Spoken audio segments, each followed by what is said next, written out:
Welcome to week 3 of Winter Nature School. And I've got a real challenge for you.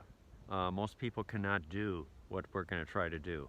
Now, we've got your job is going to be to identify trees by their bark.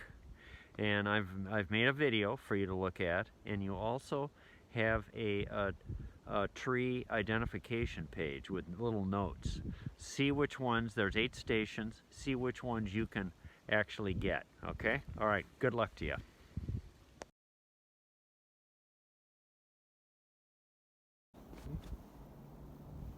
As you can see, the white bark, and also it is peeling off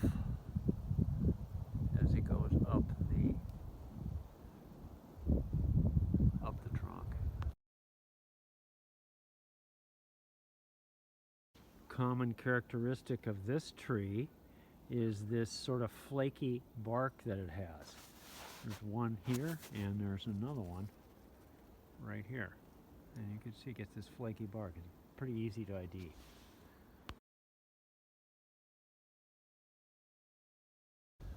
Okay, this tree, you can see the unique bark that it has. Somebody's taken a hatchet. That is unconscionable. That is not right. Now, but sorry about the digression.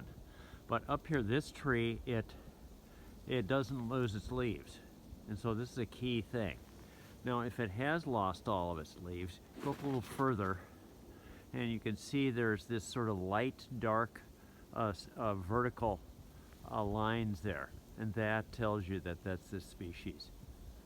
And once you start looking in the forest and you see those lines like that, you're going to see this tree is very common.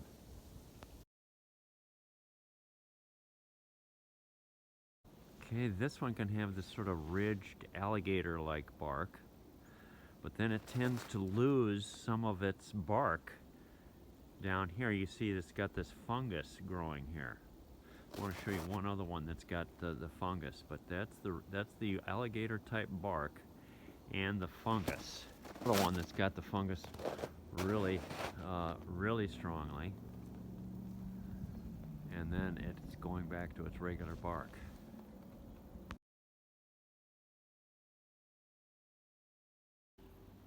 Okay, this tree holds its leaves throughout the winter, and one of the key ways to identify this is by these bumps that form in the trunk of the tree, and it's very common to see that. So there's a good view of the trunk itself.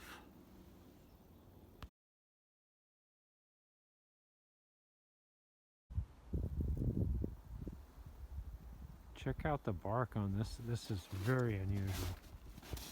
Get a little closer here. You see these are like they're corky.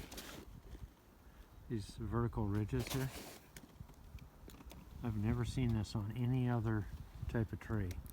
You push on it, they're a little soft.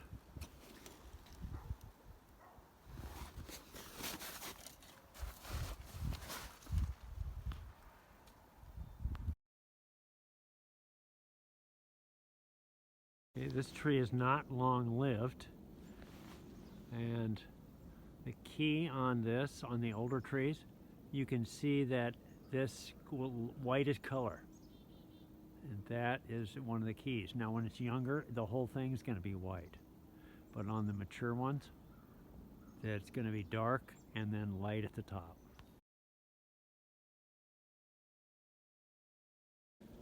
If you have a large tree in your park or your neighborhood, this species on the mature, if they're mature, are the largest trees that are going to be in your forest. Tree identification by the bark, that's not that easy, is it? But if you're successful, when you're walking out in the forest, you're going to notice some of these trees. You're going to see, oh, that's a red oak, that's a birch. So anyway, I hope you get out there. Your next step is to get out there and take some nature hikes and see what are the common trees in your neighborhood. Good luck.